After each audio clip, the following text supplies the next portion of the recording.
7 তারিখ বা 8 তারিখের দিকে সিলেট, ময়মনসিংহ এবং রংপুরের 2-1 জায়গায় অস্থায়ীভাবে ইলশে গুঁড়ি বৃষ্টি হতে পারে। 9 তারিখ থেকে আবার সারা বাংলাদেশে শীতের অনুভূতি আস্তে আস্তে করে বৃদ্ধি পাবে।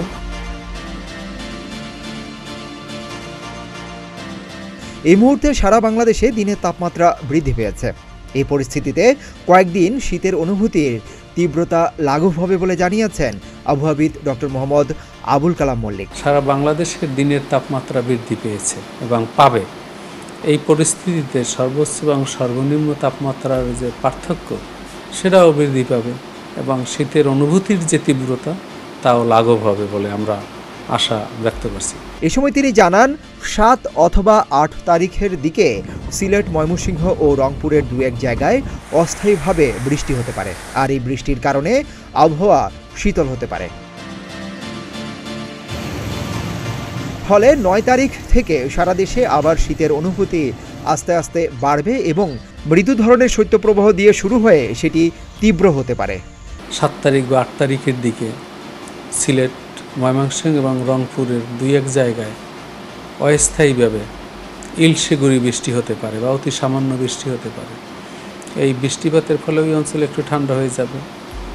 তাছাড়া উচ্চচাপ বলয়ের অবস্থান প্রাধান্য বিস্তার করবে, যে সিস্টেমের দক্ষিণমুখী আবার বিচরণ করবে।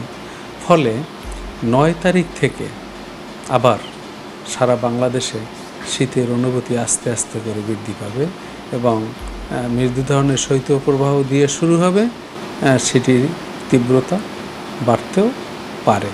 এই আবহাওয়াবিদ আরও জানান, শীতকালে তাপমাত্রা 10 ডিগ্রির নিচে নামলে তা শৈত্যপ্রবাহ, 8 থেকে 10 ডিগ্রি সেলসিয়াসের নিচে নামলে হবে মৃদু শৈত্যপ্রবাহ, 6 থেকে 8 ডিগ্রি হলে মাঝারি, 4 থেকে 6 হলে তীব্র এবং 4 ডিগ্রি সেলসিয়াসের নিচে নামলে অতি তীব্র শৈত্যপ্রবাহ।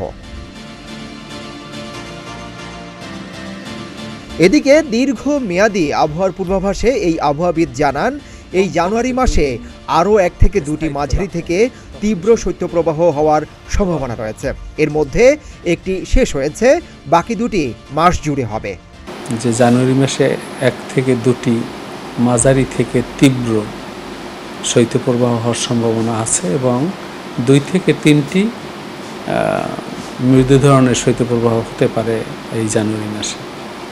এর মধ্যে একটি মৃদু ধরনের শৈত্যপ্রবাহ অলরেডি শেষ হয়েছে এবং বাকিগুলো জানুয়ারি মাস জুড়ে হবে আর কি। ঢাকাতে শীত বেশি না কেন, এর উত্তরে তিনি জানান, ঢাকাতে জনসংখ্যা বেশি, শিল্প এলাকা, ইটের ভাটা, গাছপালা কম, ইলেকট্রিক যন্ত্রপাতি এবং জলাধার কমের কারণে ঢাকা অন্যান্য বিভাগের তুলনায় উত্তপ্ত অঞ্চল।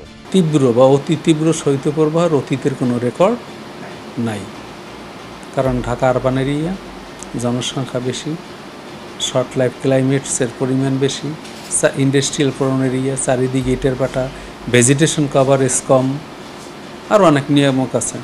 আমরা কমফোর্ট লাইফের জন্য অনেক ইলেকট্রনিক যন্ত্র ডিভাইস ব্যবহার করি। সব কিছুর মিলে ঢাকা, বললাম তো, ভেজিটেশন অর্থাৎ গাছপালার সংখ্যা কম, জলাধারের সংখ্যা দিন দিন কমে যাচ্ছে, চারিদিকে নদী বেষ্টিত ছিল সেগুলো নেই, ভরাট হয়ে গেছে।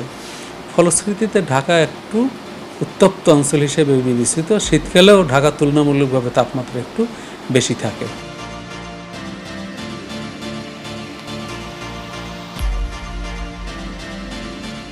তিন দিন রাজধানীতে শৈত্যপ্রবাহ থাকলেও শনিবার সূর্যের দেখা মিলল। আবহাওয়াবিদরা বলছেন, এই শীত ফেব্রুয়ারি মাস পর্যন্ত থাকবে। এর মধ্যে 2টি শৈত্যপ্রবাহ বয়ে যেতে পারে, আর সেই সাথে বৃষ্টির কথাও বলেছেন আবহাওয়াবিদরা। আর এদিকে রাজধানীবাসীরা বলছেন, শীতের তীব্রতা থাকলে আরও ভালো হবে। আবহাওয়া অফিস থেকে সিদ্দিকুর রহমান রোমন, প্রতিদিনের বাংলাদেশ, ঢাকা।